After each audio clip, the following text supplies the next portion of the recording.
আগামী ২৪ ঘণ্টায় অসমের অধিকাংশ জেলায় ৩৮ ডিগ্রি সেলসিয়াস অতিক্রম করতে পারে তাপমাত্রা, সতর্কতা জারি করেছে আবহাওয়া দফতর। গৌহাটির বড়জার বিমানবন্দরে অবস্থিত ভারতীয় আবহাওয়া বিভাগ অর্থাৎ আইএমডি দফতরের জারিকৃত এক বুলেটিনে বলা হয়েছে, আগামী ২৪ ঘণ্টায় অসমের অধিকাংশ জেলায় অত্যাধিক তাপমাত্রা এবং আর্দ্র আবহাওয়ার সম্ভাবনা রয়েছে।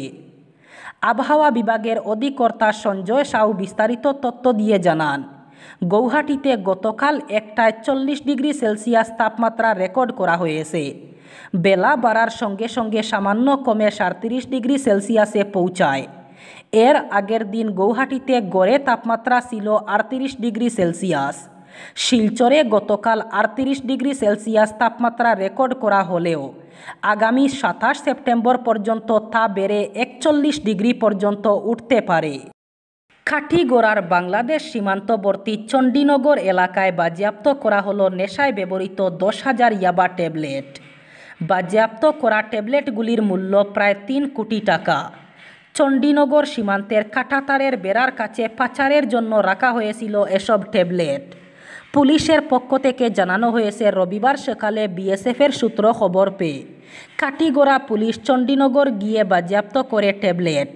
বাজেয়াপ্ত করা ১০,০০০ ট্যাবলেট মুড়া ছিল ৫০টি প্লাস্টিকের প্যাকেটে। বাংলাদেশে পাচারের জন্য এসব নিয়ে যাওয়া হয়েছিল সেখানে। এর সঙ্গে কে বা কারা জড়িত রয়েছে বর্তমানে এ নিয়ে তদন্ত চলছে। প্রসঙ্গত, বাংলাদেশে ইয়াবা ট্যাবলেটের চাহিদা প্রচুর। সে দেশের বিভিন্ন সংস্থারা বাংলাদেশে গবেষণা অনুযায়ী নেশাগ্রস্তদের সিংহভাগই ইয়াবা সেবী। তাই মায়ানমার থেকে নিয়ে আসা ইয়াবা ট্যাবলেট বিভিন্ন সীমান্ত দিয়ে বাংলাদেশে পাচার করে থাকে পাচারকারীরা।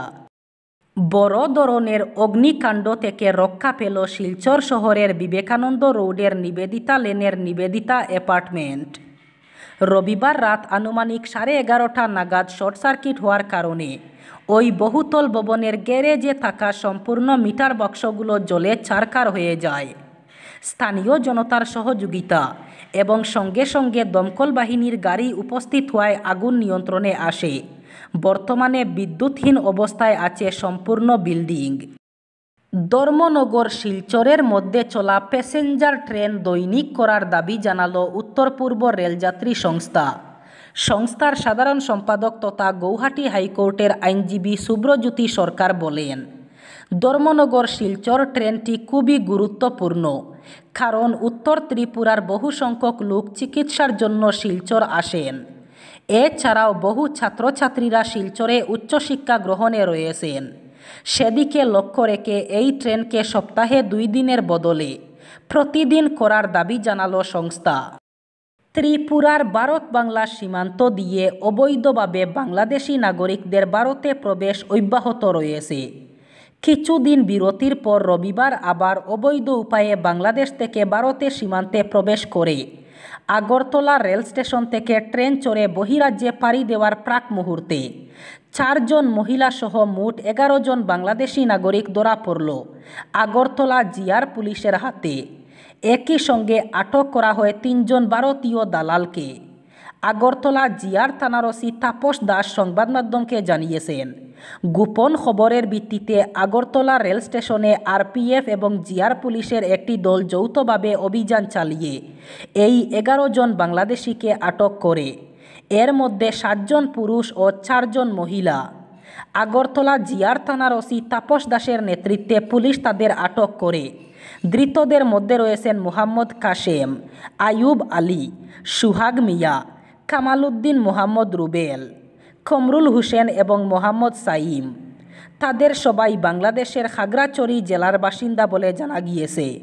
পুলিশের জিজ্ঞাসাবাদে ধৃতরা পুলিশকে জানায়, অবৈধভাবে ত্রিপুরার সীমান্ত দিয়ে ভারতে প্রবেশ করে এবং রেলপথে বহিরাজ্যে পাড়ি দেওয়ার মতলবে ছিল তারা। আগামী 25 সেপ্টেম্বর কামাখ্যা মন্দিরে শুরু হবে ঐতিহ্যবাহী দুর্গাপূজা উৎসব। তবে এই শারদীয় দুর্গাপূজা উপলক্ষে শরণার্থীদের জন্য কিছু নিয়ম এবং বিধিনিষেধ থাকবে। কামাখ্যার দ্বার কোন সময় থেকে ভক্তদের জন্য খুলে দেওয়া হবে, কোন দরজা দিয়ে ভক্তরা প্রবেশ করতে পারবেন, সব জানিয়ে দেওয়া হয়েছে। কামাখ্যা মন্দির, যা শক্তিপীঠ নামে পরিচিত, ঐতিহ্যগতভাবে কামাখ্যা মন্দিরে এই বছরের শারদীয় দুর্গাপূজার উদ্বোধন হবে 25 সেপ্টেম্বরের কৃষ্ণ নবমী পূজা থেকে।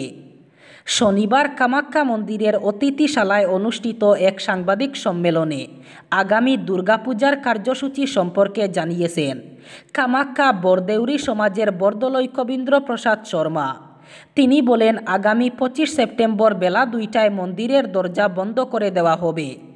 এদিন সকালে প্রতিদিনের পূজার পর মন্দিরের দরজা তীর্থযাত্রীদের জন্য খুলে দেওয়া হবে এবং শুধুমাত্র 2000 ভক্ত অথবা তীর্থযাত্রীকে গর্ভগৃহে যেতে দেওয়া হবে। কখনো রেললাইনে কংক্রিটের স্ল্যাব, গ্যাস সিলিন্ডার তো কখনো লাইনের ফিসপ্লেট খুলে রাখা। সাম্প্রতিক সময়ে দেশের নানা জায়গায় ট্রেন জেহাদের ষড়যন্ত্র প্রকাশ্যে এসেছে।